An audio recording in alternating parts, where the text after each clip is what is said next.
Bonjour, vous êtes sur Codable.tv avec François Jolin. Aujourd'hui, je vais revenir sur un sujet que j'ai abordé dans un dernier podcast sur le pass sanitaire. J'ai dit que ce pass sanitaire était à une étape de devenir une surveillance de masse. Je vais donc revenir dessus et vous expliquer techniquement comment il est très simple, en seulement 15 jours de développement, de transformer ce pass sanitaire en surveillance de masse. C'est ce dernier point qui va retenir notre attention. En effet, comment ces machines vont-elles bouleverser notre vie ?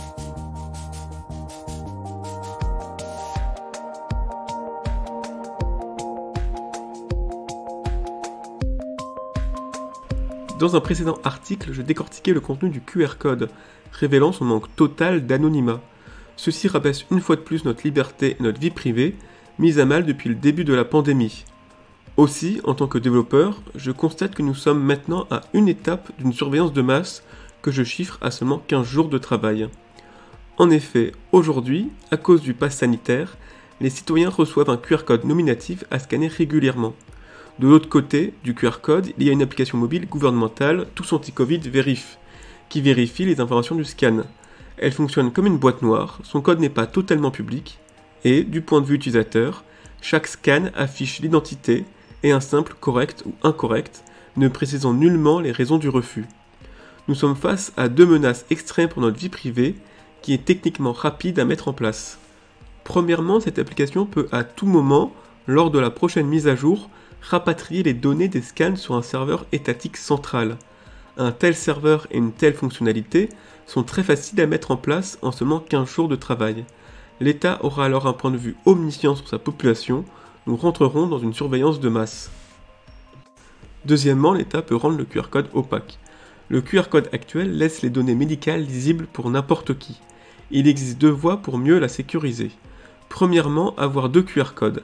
L'un avec données médicales, l'autre non. Ainsi, nous pouvons présenter le QR code sans données médicales aux restaurateurs, agents SNCF ou employeurs sans danger.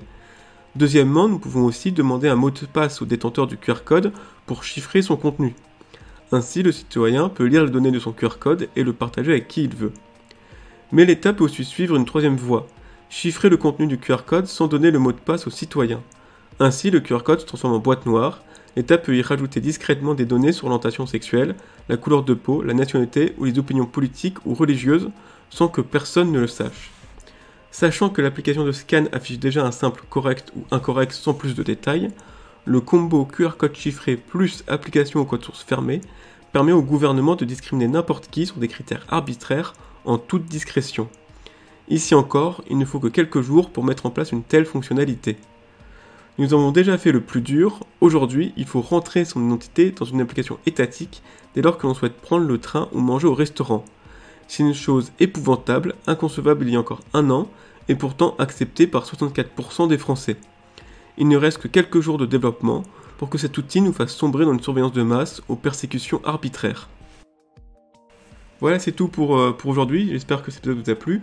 Je vous retrouve très bientôt sur Codable.tv pour un nouvel épisode. A bientôt!